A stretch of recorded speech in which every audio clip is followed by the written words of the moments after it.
금융감독원장님, 금융감독원 자료에 따르면 지난해 보험사기 인원은 10만 명, 규모는 1조 원에 이릅니다. 보험사기가 단순히 인원, 금액만 증가하는 것이 아니라 점점 지능화, 조직화되어 가고 있는 데에 더 큰 문제가 있다고 생각합니다. 보험사기는 보험가입자들이 보험료 부담 증가뿐만 아니라 국민의 생명과 재산까지 위협하고 있는 실정입니다. 이런 보험사기의 심각성 어떻게 보고 계시죠?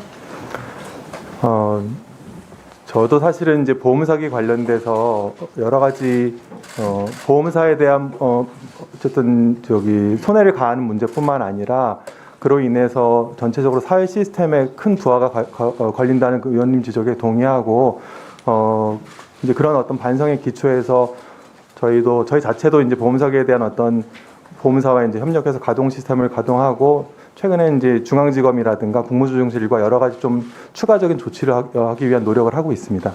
네.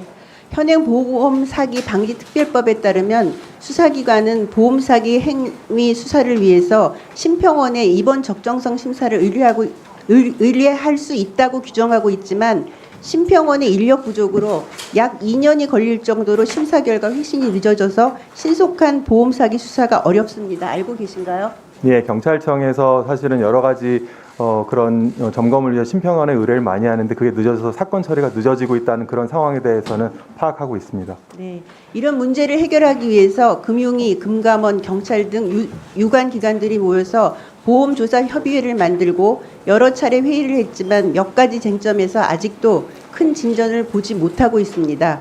첫째 쟁점은 현행 보험사기 방지특별법에는 심사 비용 부담 주체나 절차 관련 규정이 없습니다.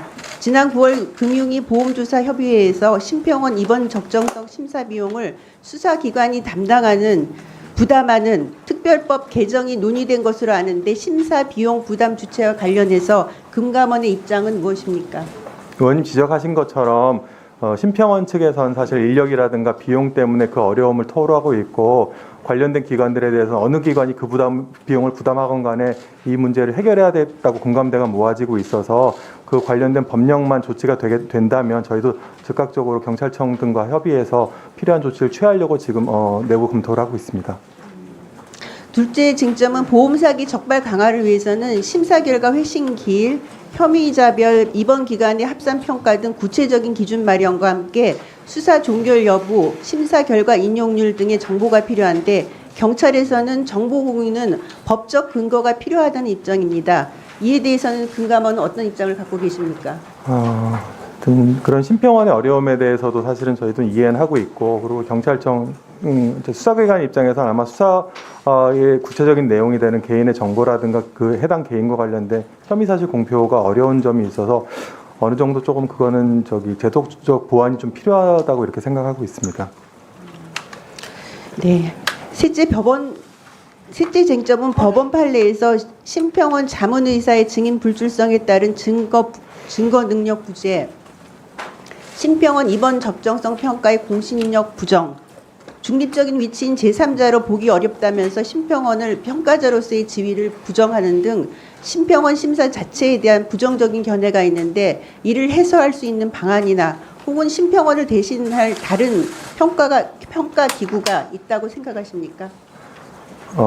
지금 단계에서 심평원이 하고 있는 역할을 대체할 기구를 모색하기보다는 심평원의 역할을 좀 더 내실화하는 게 적절하지 않나라는 개인적인 의견이 있고 심평원이 작성한 어떤 평가 결과에 대한 형사법정이라든가 재판에서의 증거 능력 문제는 제가 이제 이야기로는 해당 의사라든가 평가서를 작성한 전문가 증인의 출석과 관련된 관련 부분이 있어서 그 점에 대해서는 궁극적으로는 사실은 형사소송법 등 관련된 증거법 절차에 대해서 조금 더 보완이 있으면 제일 확실한 해결 방법이긴 합니다만 그 입법적 해결 전 단계라도 저희가 심평원 내지는 심평원 산하 전문가들의 출석을 잘 독려한다든가 내지는 대신 그게 아니라면 다른 사람의 어떤 증언이라든가 이런 걸로 가름할 수 있는 부분을 보험사라든가 보험협회 그리고 심평원과 잘 협의하도록 하겠습니다. 그러니까 사실은 이제 심평원에서 이런 입원 적정성 검사를 하는 거는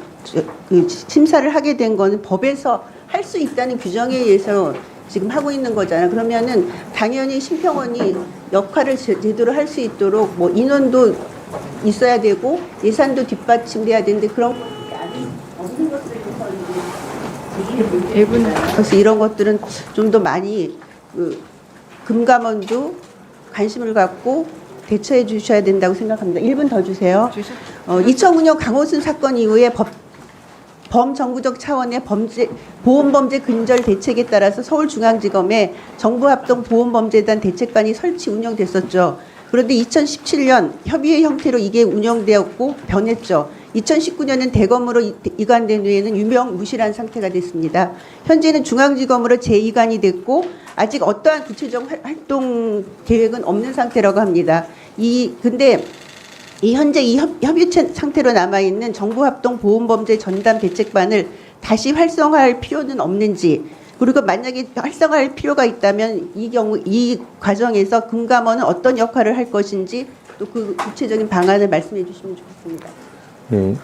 이제 큰 그림에서는 보험방지특별법상 어떤 설치 근거라든가 주체를 마련하자는 움직임이 있고 저희도 그거에 대해서 적극적으로 노력을 하고 있고, 다만 입법적 노력이 있기 전에라도 이거는 유관기관들의 협조로 어느 정도 결과를 낼 수 있다고 저는 개인적으로 생각을 하고 있습니다. 그래서 최근에는 중앙지검 형사 8부가 이제 보험을 담당하고 있는 거 제가 파악을 했습니다만, 형사 8부와 그 해당 부서를 관장하는 상급 차장과 협의 회의를 개최한 바가 있고, 그와 관련돼서도 사실은 수사는 꼭 검찰뿐만 아니라 검찰이 관련할 수 있는 부분, 그리고 경찰이 전문성 있는 부분들이 다 조금씩 나눠져 있기 때문에 검경이 합심해서 그걸 할 수 있던 어떤 이제 체계가 마련할 수 있도록, 다만 이제 여러 가지 정보라든가 보험사들과의 이제 협업 관계는 저희가 주관할 수 있는 부분이 있어서 이제 11월 달에도 다시 한번 그 내용과 갖고 지금 구체적인 저희가 이제 의뢰할 수 있는 브로커 관련된 첩보 이런 것들을 좀 추리고 있는데 신속하게 결과가 나오고 협의체가 지금 정상 가동될 수 있도록 노력하도록 하겠습니다.